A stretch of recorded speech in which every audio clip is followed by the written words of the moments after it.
Rites of Ascension. By C.V. Brawny. Chapter 58. Twin Gambits. This is Twilight Sparkle.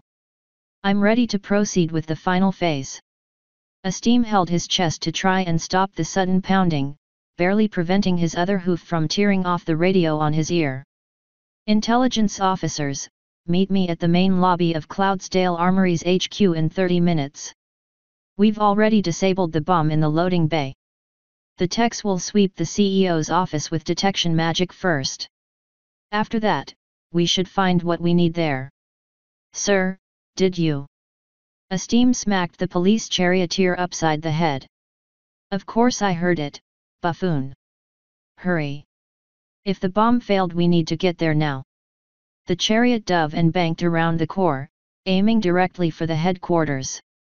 Esteem held onto the rail through the long sequence of turns, ready to fly himself as soon as he could. Art Feather, you old hag. You would go and get killed, making me clean things up. Sir, looks like there's an opening we can use if we come in behind that cloud up top. The MPs shouldn't see us. Do it.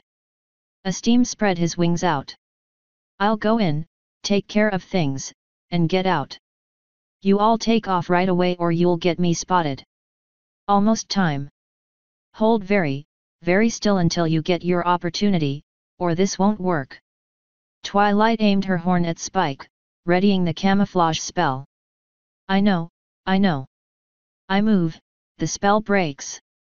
Just hurry up, I'm getting anxious. Spike squirmed around in place while clutching his halberd. You sure you want me to do this? I can't think of anyone better. Now hold still. Twilight fired the spell, covering the corner in a thin, dark barrier that oozed into the natural darkness of the room. She could still see him, barely, but there was a way to draw a pony's eyes. She hopped over to the smashed, broken desk and its lone, equally smashed and unplugged lamp. First, she hid the cable under the wreckage. Then, she used one of Trixie's illusions. It was nothing like what the illusionists could perform, though that wouldn't be necessary. Instead, she summoned a tiny ball of violet light, then color shifted it to a soft golden white and put it inside the lampshade. Her guards were in place, the distraction ready, and the ponies she needed elsewhere were either ready for action or already doing their jobs. Showtime. Twilight teleported to a corner and covered herself in the same camouflage spell, silently wishing she had figured out how the night guard did their hiding. The arrival of a Pegasus, though, reordered her mental checklist in an instant. Duke Esteem had landed alone, likely to avoid drawing too much attention, just as Twilight had planned. Looks like they took the opening I gave them. Perfect. Twilight split her attention between following the Duke and keeping an eye on Spike, who was still ensconced in the far corner under the painting. Esteem went for the safe first, then blurted out some obscenities not meant for polite company. His head snapped to the lit desk before diving for it. Drawer after drawer was pulled out and looked through, all the while Spike was sneaking up on him. The Duke pulled a hoofful of ash out of the drawer, examining it in stunned silence. Then Spike grabbed him by the neck and slammed his head into the wall. Move and I torch you. Rainbow flew in from another corner and slapped a set of null shackles on his hind legs. Duke Esteem, you are under arrest. For what? Where in Tartarus did you come from? That's my cue. Twilight slipped out of her shadow, breaking the camouflage spell and stepping into the light. Honestly, Duke, the list of charges is so long it might be faster to say what you aren't charged with. But, for starters, I'm going to go with insurance fraud, inciting riots, impeding a crown investigation. Spike pulled the stallion up to his hooves. Then there's the bombings, telling the cops to kill non-Pegasi, corruption. Rainbow joined in and added another set of shackles. Don't forget bribery, leaking classified government documents, hiring hit ponies to assassinate your wife. Hey! I did not assassinate my wife. I didn't say you did. I said you hired hit ponies to kill your wife, which is actually even worse when it comes to punishments. I did no such thing. Esteem struggled against the chains. I am a duke, damn you. I'll have your hide for this slander. I did not hire hit ponies to assassinate my wife. Well, Twilight smirked, pulling out a piece of paper Luna had sent her earlier and pretended to check something off. We know for a fact that you hired a hit pony to kill that Pegasus family so you could blame it on unicorns. As soon as we capture the pony that did it, we'll have all the proof we need when the coward rolls over on you like a puppy. As soon as? Ha! Esteem laughed to himself. That's your case? Find a pony willing to badmouth me. Testify against, not badmouth. Rainbow gave him a nudge. There's a really big difference there, Poindexter. Badmouthing is me calling you a douche canoe the size of Denmark. Testifying is me saying, in court, that I saw you do it in the study with a fire poker. And I'm pretty sure your stooge is going to sing like a canary. Esteem rolled his eyes. Please. You have nothing. I didn't do it, you can't prove I did, and your only supposed witness doesn't even exist, and if they did, you don't even know where they are. Yeah, about that. Twilight leaned back on the wall in her best impression of Rainbow's cool loitering pose. See, I know who you got to do your dirty work. Turns out, it's a small world. We even have a murder weapon. As for finding him to make him testify, well, I was thinking. Where would I go to hide out if I was a dirty, no good tribalist flank wipe willing to kill to see Pegasi supremacy come true in Cloudsdale? Really, there's only one answer to that. Intelligentsia looked up at the sign over the plywood door to the bar. No grounders allowed. This means yo well that's just rude. She motioned to the two Royal Guard officers behind her. Go cover the back while I explain things to them. One of the two Pegasi chuckled to himself as they flew off, leaving her on her own against whatever was inside. Intelligentsia regarded the padlock with the same level of disgust as the food she had during basic training. Really? They think this is going to keep any pony, much less a talented unicorn, out. A half-second of spell casting later, and the lock was in her pocket. She then tore the door right off its hinges and tossed it aside like obsolete paperwork. What in Tartarus are you doing? A badly beaten Pegasus yelled at her. Can't any of you stick brains read? Dad, calm down, another Pegasus with a first aid kit said. We'll get them, we just have to wait. I presume you're wing warrior. Intelligentsia adjusted her glasses at them. With contempt. Utterly pretentious name, by the way. And I should know. Still, unless you do something stupid while I'm here, I honestly don't care how pretentious you are. Get out. Wing threw a glass in the vague direction of Intelligentsia's head, missing wildly. This was likely due to the two black eyes he had, and the bloody wads of tissue paper stuffed into his nostrils wasn't helping his slurred speech any. Your kind isn't welcome here. The equal welcome clause of the Equestrian Compact says otherwise, Mr. Pretentious. Besides, Intelligentsia pulled out a scroll and unfurled it before them. By order of the Crown, I come with an intelligence warrant demanding the surrender of Seepany Dustmane for crimes against the diarchy. I have reason to suspect he is hiding here. Let it be known that failure to comply and assist forthwith with demands pertaining to these lawful orders will result in criminal charges for all present. Seepany Dustmane, show yourself and surrender by order of Her Most High Majesty, Eternal Ruler of Equestria, Princess Celestia. Intelligentsia smiled. I love that part. No pony here by that name, ya harlot. Wing's hoof slipped on some blood on the bar, sending him down to bang his chin on the wood. Rubbing the new bruise, he continued, now get the buck out before I throw your ass off this cloud. You're lying, Intelligentsia said. That's a bad idea, in case you were wondering. He's telling the truth. There's no pony else here. The son said, trying to wedge himself in between his father and her. Oh. Intelligentsia counted to 4 in her head, and a door somewhere in the back slammed. Then what's that? I'm guessing it's Dustmane finding out that all the exits are covered by Royal Guard Pegasi. Did you two really think I came here alone? The door to the back room exploded open from a Pegasus flying through it and making a beeline for the exit, going right through where Intelligentsia was standing. The dingy, dirty bar melted into streaks around her as she dodged to the side, then deployed and swung down her guandeo in one single motion. With his pinions cut, the Pegasus lost power in an instant, crashing into the floor, rolling in a somersault, then smacking into the wall. His limbs splayed every which way, yet he still managed to keep his head pointing up.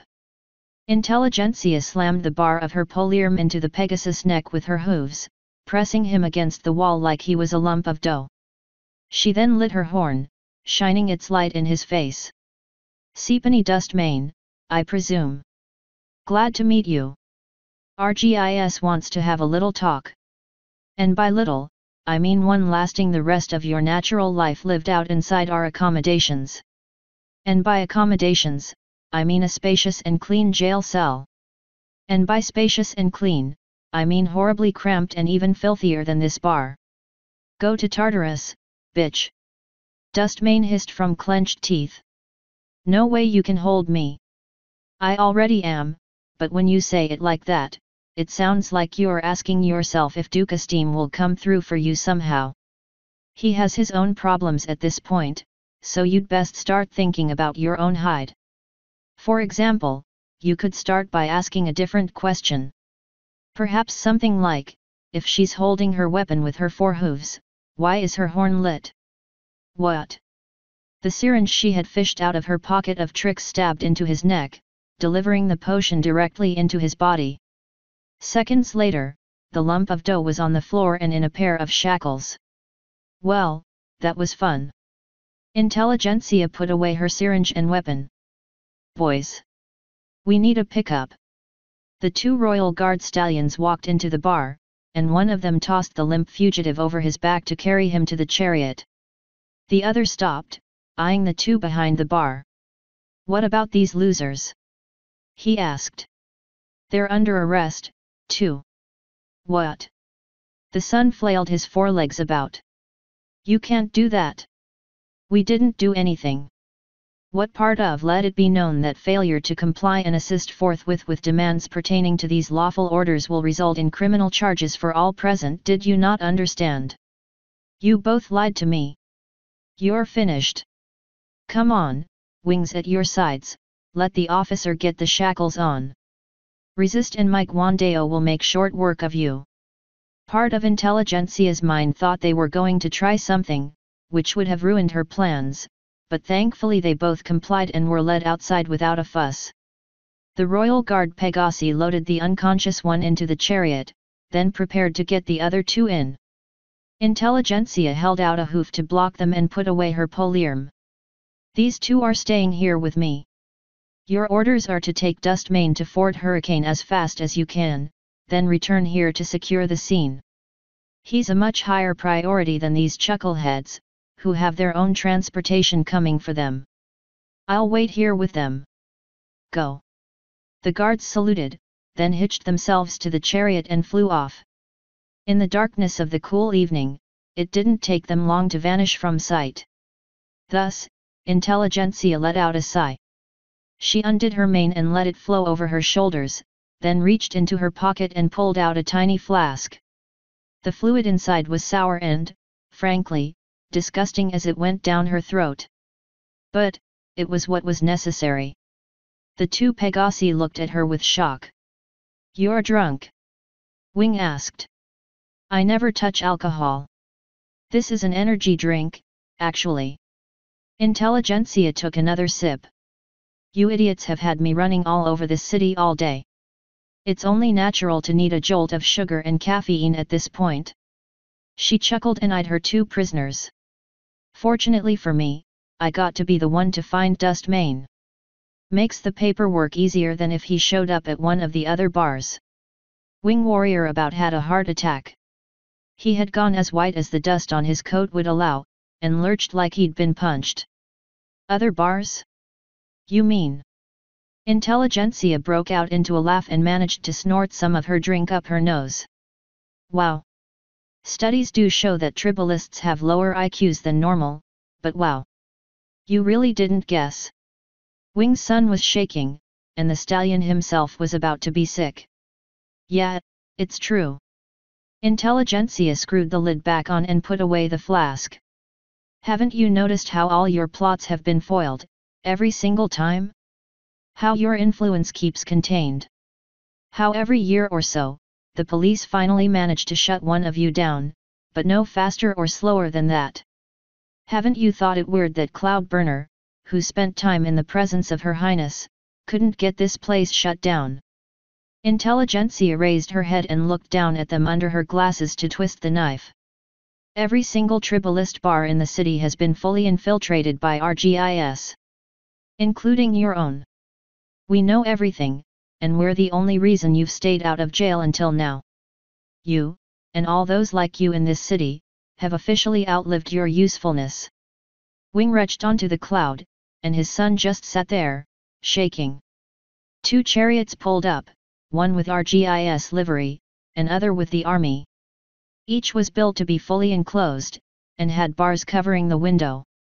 Intelligentsia snapped to attention and saluted the ponies arriving to pick up her prisoners. Gentle colts.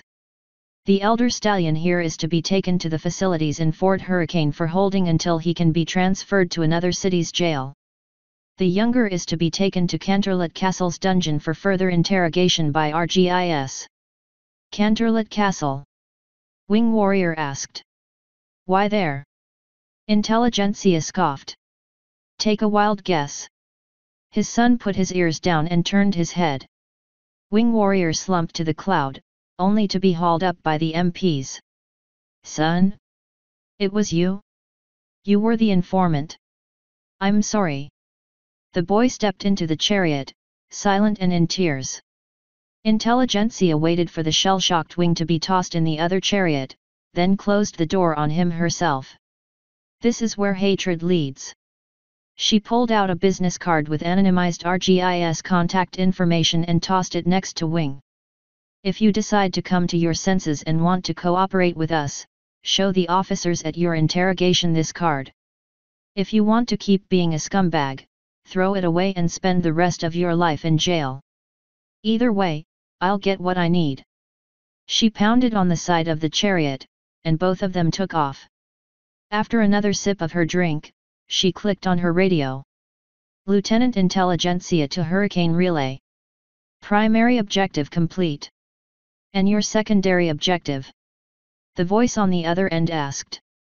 That was done when I was in diapers. All that's left is to close in.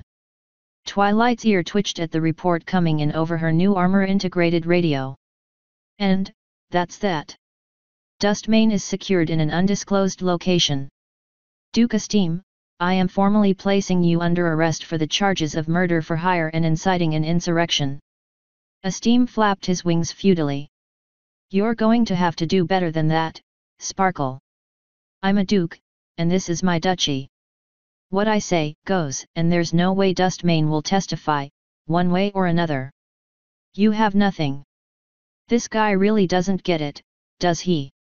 Spike grabbed Esteem's ear and yelled, You think we're just going to hold him in a normal jail where you can get to him? Dude, the princesses can teleport almost anywhere in the world. We're going to shove him in a hole no pony has ever even heard of. You aren't even going to be able to travel to this place in time to kill him, much less even find him. You are such toast. Yet, right now it's not a question of whether or not he's going to get punished. Rainbow did her legitimate cool loitering pose. It's whether they'll even bother turning him into a statue, or just teleport him into a volcano and be done with it. Me, I vote the former. Funnier that way. Yeah, I think we're done here. Twilight yawned. There's a lot more I want to look into, but it's all Art Feather's crap. Honestly, it's kind of impressive that she managed to keep so much from the crown for so long. I mean, what she did was horrible, with the smuggling, the fraud, the treason, etc. But you can't help but admire how she masterminded it. If nothing else, it took an incredible effort of organization, and I can certainly appreciate that. Please. Esteem scoffed. She was a pretender. Born into wealth and squandered it with her arrogance. I only married her because she was rich. I'm surprised it took her this long to get killed. It was only a matter of time. So why didn't you do it sooner? Spike asked. I didn't kill her. Esteem stomped and kicked out, though the chains held firm. I don't know who did, but they're going to get theirs, too. I swear it. You three can bluster all you like, but I'm above you. I'm above you all. Pfft. Yeah right. Rainbow put on one of the stupidest looking faces in her goofball repertoire. Look at me, I'm so important, but I got caught after a day and my wife ran conspiracies for years. I'm a smart, her. Esteem tried to step up to Rainbow, but fell to the floor thanks to the shackles. Panting as he got up, he spat venom back at her. I ran Cloudsdale Armories. You think that bitch did anything with the company other than waste its money? Billions went missing thanks to her. Hey, douche canoe the size of Denmark, up here. Spike snapped his fingers at him. Is there some part of, you're arrested, we can use what you say against you that you don't understand? Spike has a point. Twilight stepped closer to him, and held up a hoof to calm her guards. She even gave Esteem a smile. I am sorry about them. You don't have, well, you have plenty to be ashamed of, really. What you've done is just awful. But you should probably listen to Spike. I do intend to report on everything you say. Oh, come on, Chui. Rainbow flapped her wings and laughed. Let me at least get a few more licks in. Oh, I know. How about how he totally screwed up Art Feather's plan to get rioters to burn things down by managing to inspire counter-protesters preaching love instead of manufactured hate? Or how he had to resort to cheap, poorly made bombs? Or how? Enough. Esteem practically drooled venom from his mouth as he tried to lunge at Rainbow, only to be stopped by Twilight stepping in between them. Twilight wrinkled her nose at Esteem's bad breath, panting in rage at them, yet stayed as a wall between the Duke and her friends, even with him so close she could count his eyebrow hairs. You listen to me, you gaudy lowborn. His lips sprayed little bits of saliva as he reached. You think she was smart enough for any of that? It was me, all me. I planned the riots, the bombs, the wavyu, all of it. Art Feather just signed off. I needed her. She was convenient, and even though I wasn't the one that had her killed, I'd damn sure like to shake the hoof of the one who did. I'd buy them a castle with the money I'll extract out of your dirt poor family after all this is done. Once my lawyers get a hold of this, I'll see you all digging ditches in Stalingrad. You have nothing, nothing. You're the ones without a prayer, without intelligence. A thug wanting a plea bargain? That's just pathetic. It'll never hold up in the Imperial Hall. The files here are ashes, so you're just reaching for any straw you can grasp. Well, guess what, it's my word against yours, and you're a nobody. Period. I hope you all rot in. Twilight silenced him with a pinch of magic on his lips, then pressed the headphone integrated into her armor to the side of her head. Did you get all that? Esteem's confidence died in an instant, petrified, you might say. Copy that, Twilight, Cloudburner said over the radio. We heard it loud and clear. The evidence is recorded, heading out to deliver now. Twilight gave Esteem another smile. Sorry about that, radio built into the suit. I guess it was transmitting. To another pony. Who was with a reporter? Who had a motion camera? With a microphone. Wait, what was it Spike said, something about anything you say can and will be used against you? Well, I guess we'll find out later if that was important. Esteem froze still, even with Twilight's magic releasing him. Time passed, and drops of drool threatened to fall from his mouth before he was able to speak again. Bravo, Sparkle. Bravo. Twilight raised her eyebrow at his smile. What's he up to? Esteem started clapping his hooves, the chains of his shackles joining in with their light tink tink tink. Bravo. Truly. He pressed a hoof to his chest and bowed. Recording me via radio to a pony outside with a reporter? Just brilliant, remarkable, even. I bet he was right outside the building, getting ready to carry the tape somewhere. It would be a shame if something happened to it on the way there. Twilight yanked his hoof off his chest and knocked him to the ground. Her magic probed through his suit, pulling out a microphone and radio inside a hidden pocket, crushing it in the thermic grip. Too late, Esteem said with a chuckle that mutated into a cackle. You're not the only one that can hide a radio, it turns out. Well, now, we're at an interesting impasse. Shall we see whose outside stallion comes out alive? Cloudburner is a Dayguard charioteer. Twilight stomped and ground the radio parts into plastic and metal dust. My money's on him. Dayguard charioteer?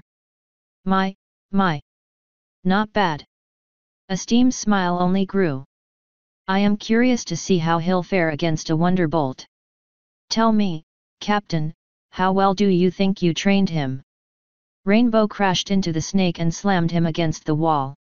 Who is it? Who's the traitor? Fleetfoot? Lightning? Who?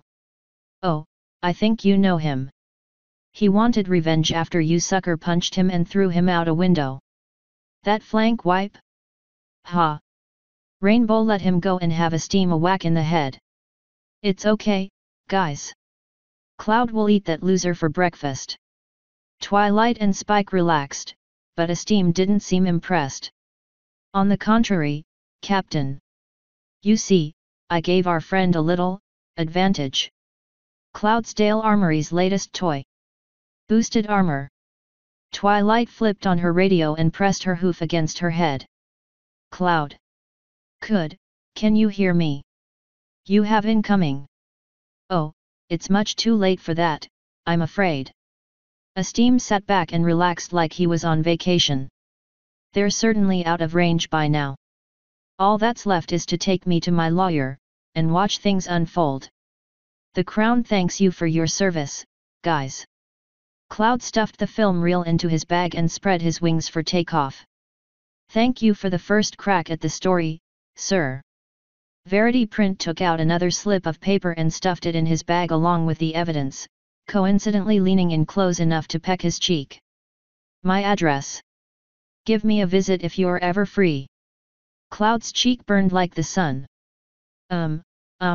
Yeah, sure, I could. Get a room, you two. Viewfinder yelled from behind his camera. We have work to do.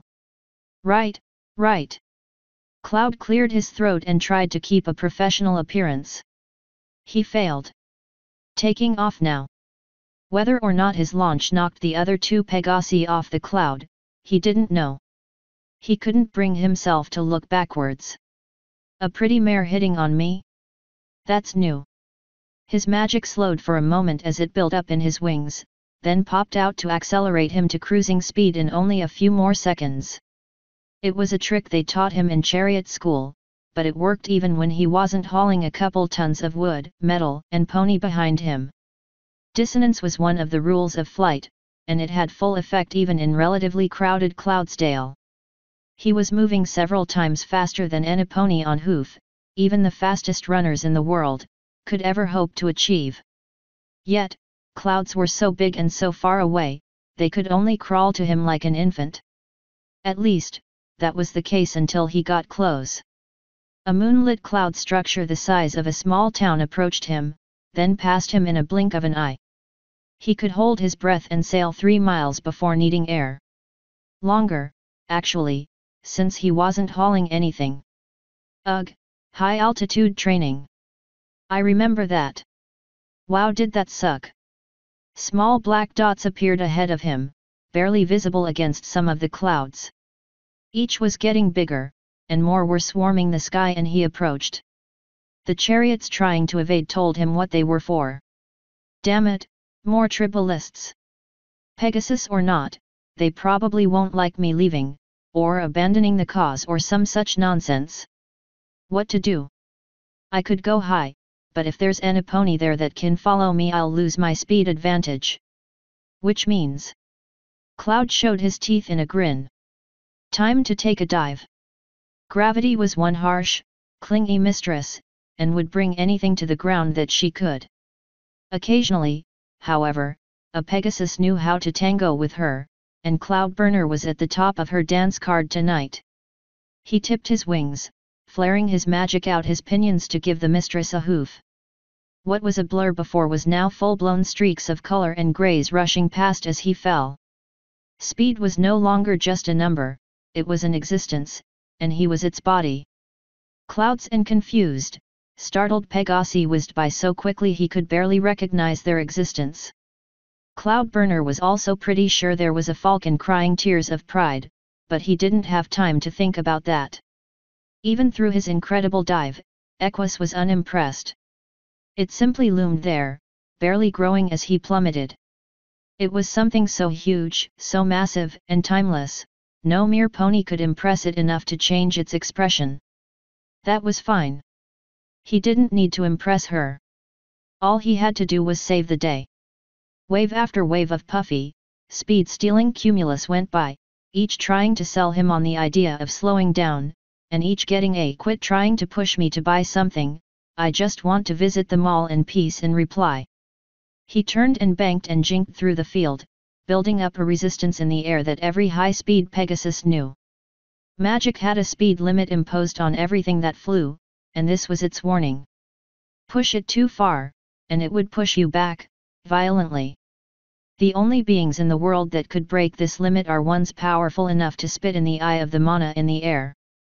That club's membership list was a short one. There was Rainbow Dash, famously. The sisters as well, certainly. Rumor had it that some dragons are among those elite. However, today was not the day Cloudburner would try to join those incredible few. He slowed his wings, bringing himself into a steady, if still brisk, equilibrium. After all, it would be foolish to risk his life or his precious cargo when it wasn't needed. All he had to do was get to safety, and he was getting there exceptionally fast. But not as fast as the thing that boomed behind him. Cloudburner banked hard left as a blue stake of a Pegasus cracked through the sound barrier, its shockwave obliterating any clouds to close to it and lighting up the sky like a dark blue sun. He turned as hard as he could, narrowly escaping the onslaught of speed but tumbling in its wake. Dash!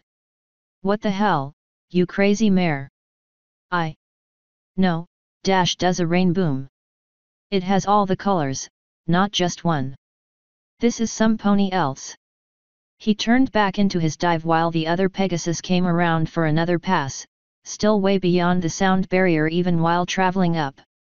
Harder he pushed into gravity's waiting arms to get her blessing of speed, but it wasn't enough. It would never be enough. The other Pegasus wasn't impressed. He passed by once more, again narrowly missing and sending Cloud tumbling hooves overhead. Smoke bellowed in his wake, as did lightning. Damn! Not going to win this with speed. Cloudburner pushed back with his magic, slowing down and making a beeline for a cluster of medium-altitude clouds. He turned hard past the first one, weaving in, out, and through them at random. Needles were threaded, disasters were dodged, and every jink he could think of was thrown out. The other Pegasus roared by, taking out a fifth of the cloud field with nothing more than unbridled speed. Cloud braced himself for the wake, braking even more and plowing into a large, puffy cumulus. He panted and swallowed, his throat dry even within the cloud. He poked only the minimum possible amount of his head out of the top of the cloud, watching the hostile arc around for another clearing pass as effortlessly as mowing a lawn. No time for finesse. Going loud. Cloud popped out of his hiding hole and sent magic around his pinions, building up the static within his large wingspan. Time to take out the trash. One by one, each of the tips of his primaries glowed red. His name was a hint, a clue that few ever looked into that deeply. He was one of a very small group of Pegasi with a nearly, but not completely, impossible thermic profile. General Blaze was one of the others. So was Spitfire. It was a combination that, unlike nearly every other Pegasus out there, had an additional attribute, fire.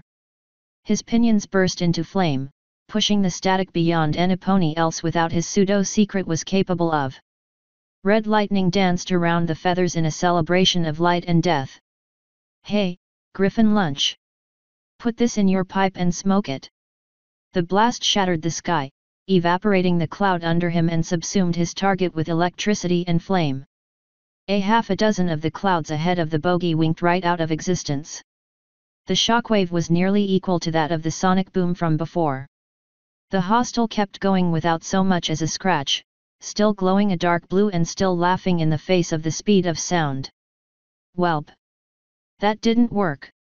While the other Pegasus came around, Cloudburner took off again, gathering speed and static for his next brilliant idea. He was fast, but against an opponent like this, it was just a matter of time before he was lined up for getting shot. In this case, that matter of time was about 4 seconds. Cloud faced his attacker, and the two fired.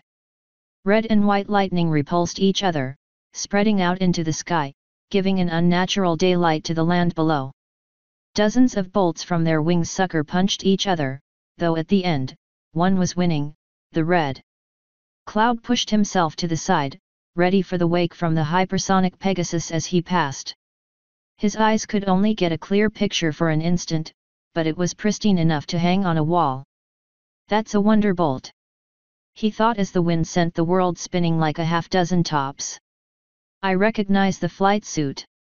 And last I checked, none of them rocked armor, let alone bonded stuff. So that blue aura around him, that's probably a suit of cord armor. Which means it has a finite power supply." He stopped in the air, breaking in the open sky like it was solid ground. You know what they say. There's no kill like overkill.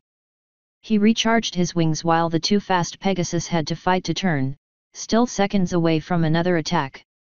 "Gotcha!" Cloud fired his lightning, shooting it as fast as he could build the charge. Each arc shook the air and found its target, eliciting a blue counter-glow that seemed to swallow them up. "Aha, he's shielded, that's why. Well, it's gotta run out sometime." More shots rang out, filling the snow-covered valley below with the sounds of a summer storm. The bogey finished its turn, lining up for another shot. "Bring it, big boy. I can do this all day." Cloud kept the pressure on, burning a red path through the sky, until a blue path burned right back. "No." He put up his forelegs, taking the brunt of the force on his knees. Pain, burning, and electricity shocked through his head as he fell, only collecting himself halfway to the ground. The tide of pain fought him every inch of the way as he reached to check his bag, finding the reel intact. He corkscrewed down, bleeding altitude as fast as he gained speed. His forelegs were burned and singed, but still moved. He'd live, as long as he survived the fight. "Well, you're the one that complained how boring guard duty was, Cloud, so suck it up. Feed on the pain." He used his wings to kick against the turn, shooting backwards and flaring his pinions to bring him to a halt and launch in the other direction. His enemy was ahead, ready to fire again, which is just what he wanted. Cloud turned on a dime, a near-perfect 90-degree angle at the last possible second. Blue lightning arced past his flank, missing narrowly.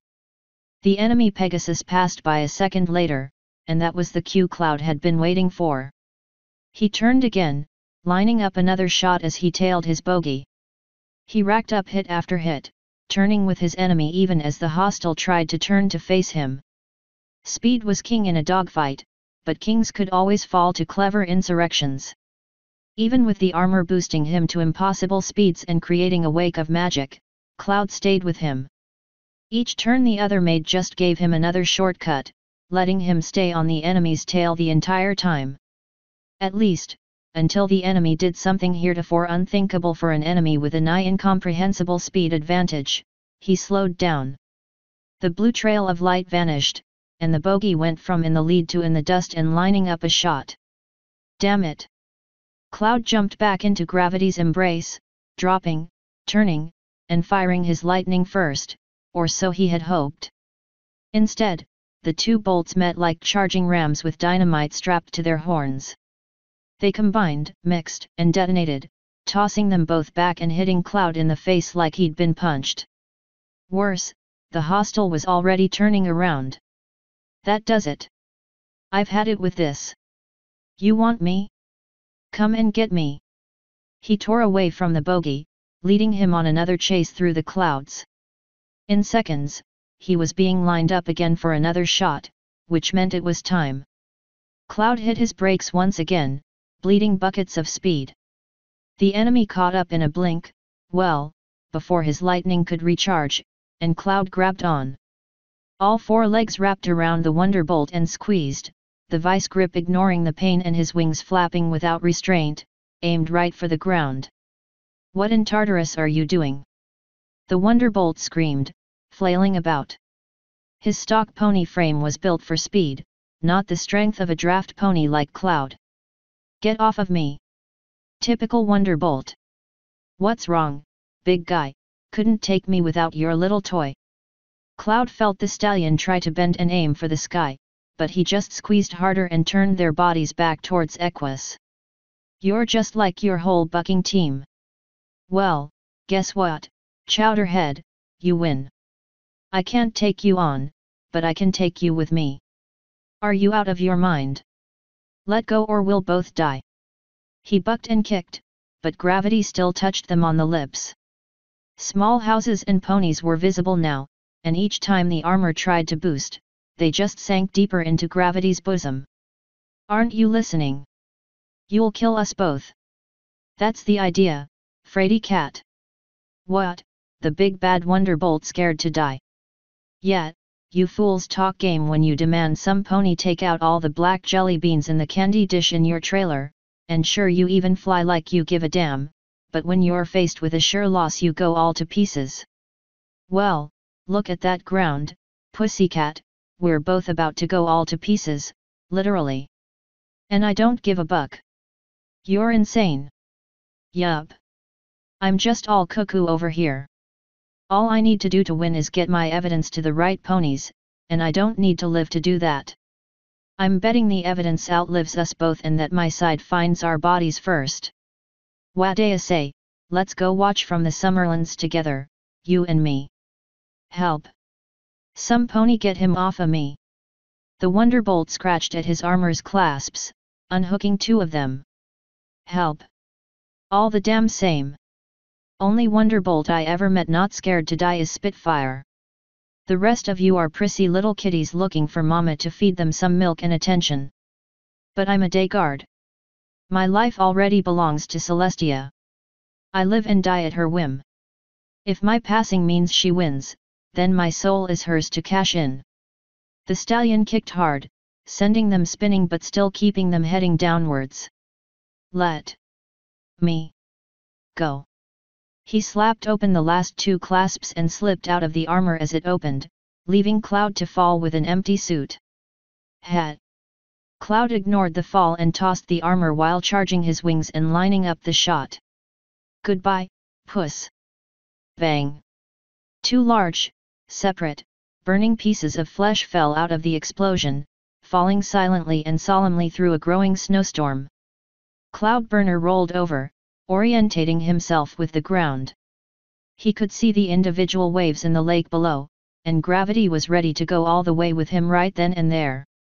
He spread his wings, flapping and pushing as much of his wellspring out that he could. Nothing could stop his speed now, so he went with it, pulling up instead of back. Time slowed down enough he could count down the degrees under the horizon as he corrected himself. His hooves dug into the freezing water as he flew, swallowing him up to his fetlocks as he finally leveled out and took back to the sky. Yoza, that's freaking cold. I hope my rendezvous has a blanket and hot cocoa. And maybe a burn kit. And really, really nice legs. Author's note. Dunno why I'm nervous about this chapter. Seems like there isn't anything to worry about, but if something goes wrong, I'll figure it out and fix it. Like I said last time, life happens. No pone is perfect. Winky face, I never did come up with a name for the guy tossed out of the window. Patreon will be updated soon. Thanks again for sticking with me. Enjoy the chapter. CV. End author's note.